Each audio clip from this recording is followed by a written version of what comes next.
Canon's R5 and R6 overheating is genius for Canon, and I'm going to explain why.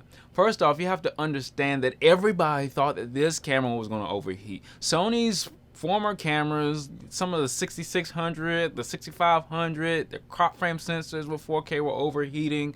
You know, you had some of their A7 series that were overheating. The A7R2 was overheating. All these cameras were overheating from Sony, even the pro level cameras that have full frame sensors. And you sit here like, well, if Canon hasn't come out with a camera that could do full frame 4K without crop, it's probably because they're trying to mitigate the amount of memory that it has to truck to the sensor, therefore keeping it at a cooler temperature and giving you 4K at a smaller frame or smaller readout, all this other stuff, pixel binning, all this other crap, so it doesn't have to worry about working too hard to present you a full frame DCI 4K. And they might be thinking that they're protecting their cinema line and all this other stuff. Now, the first explanation of, you know, the camera not giving you 4K because, or full frame 4K because it was overheating is probably the biggest example. Because you have to understand that the smaller you make a device, the less room it has inside of it. And then you gasket it off with a lot of weather sealing technology. And you're sitting there like, okay, how is this thing gonna breathe? So you're trying to make a doable thing that can last up in different rain and weather conditions, but then at the same time, you're trying to make this thing breathe because it's doing all this other stuff. A lot of micro technology really has this issue of not overheating while presenting you video quality, while presenting you pictures and the ability to be able to do pictures and process pictures. Same thing that happens with laptops a lot. The smaller they make them, the harder it is for it to work hard and do all the processes that you want it to do, like 4K and 8K in some cases. Now, with all that being said, you have Canon watching over everything. Canon watches everything. Trust me, they are the #1 selling camera company in the world. You think they're not watching everything? You don't think that they're not watching all the YouTube views and all the people, all the big YouTube camera guys, your Casey Neistats, your Peter McKinnons, and all these other guys who review, Tony Northrop's and your Jared Paulins, all these guys who actually get the cameras from Canon in their hands. You don't think that they're not watching these guys? They're watching them. Even if they're not responding, they are watching these guys tear apart their cameras and say all the bad things about them, especially Tony. Tony's a big proponent of trashing Canon cameras. Now, Tony just comes at it from a holistic perspective, trying to give you the best product for your money, and rightfully so. And not every product is perfect, we never say that, but at the same time, Canon has really been behind the 8 ball when it comes to giving you a product that does everything that it says it does. 4K will come in with a crop. It'll be 1080p, but it'll be 1080p without 24p. And then it'll be a camera with an 18 megapixel sensor again, or they won't get any more megapixels, they won't do anything with that dynamic range, and they won't get more megapixels. Then they'll finally get to 24.3 megapixels, and then they'll finally do a small tweak to the sensor and say it's, oh, this big revolutionary difference, when it's not. So now that Canon has cameras that are overheating, it's genius. Why? Because overheating can be caused and alerted through the software. And so since everybody was thinking that, hey, Canon's going to overheat and it's not going to be usable, well, Canon was like, well, let's take that theory. But instead of it actually overheating, we're going to show you how bad we can be by putting 8K in the 8K, eye tracking autofocus, animal tracking autofocus, 45 megapixel sensor with some of the best dynamic range you've ever seen in any camera, especially any Canon camera, and then on top of it, give you oodles of stuff that we don't even tell you in the market. All we're going to really market is the 8K. And then when you actually get the camera in your hands, you're going to love it for what it can do and not necessarily resent it so much for what it can't do, like long-term 8K and long-term 4K HQ, because we say it's overheating, right? Just like you said we were going to say it's overheating, right? Because everybody thinks we're overheating because we're not the camera company that gives you solid cameras, right, guys? Right. So they went along with that, and they gave you exactly what you thought you were going to get. A great camera, which they thought, you know, of course they know that they can make a great camera that we will love because they know the market. They know exactly what you want. They just control everything about it. Why? Because they're the #1 camera company. They're really, like, I'll agree with Tony Northrup when he said they're really in a competition with themselves. They don't really care about the other camera companies, even though they know that they're around. They'll do things that are really a jock-like thing to do to show that Canon can do whatever they want to and still garner the crowd that they still have. Even with this camera economy being so low. Like, nobody really is buying cameras like they used to.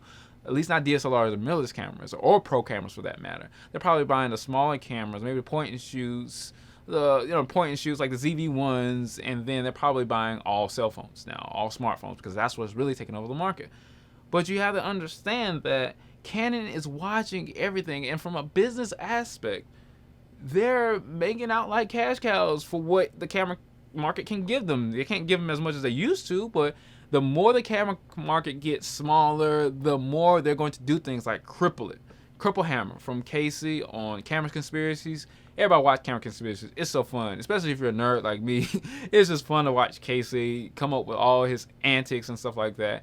Buy a Camera Conspiracies t-shirt, buy a Cripple Hammer, all this other stuff, because it's genius the way he's made his channel and his company. But back to what I was saying. You have to understand, from a business aspect, Canon has done an amazing job at garnering money, getting revenue from the same type of camera that they've always had. Now they're making an extraordinarily different camera, I think it's an amazing camera. But it's not exactly everything that we want, because they say it's overheating. No, they're controlling all of that. They're controlling all of that. And you might be saying, well, they must be crazy if they don't think we're going to hack these things. Of course they think you're going to hack these cameras. It's not going to be easy to hack it. Why? Because if everybody could just hack into the camera safely, then Canon would be out of, nobody would really want another camera after the R5. They would have the R5 for a long time. And because it's such a great camera, and Canon definitely sold it at a lower price, which means they're not going to be able to sell a lot of newer cameras if that R5 gives everybody everything they want to, because I think it's one of the best cameras ever made.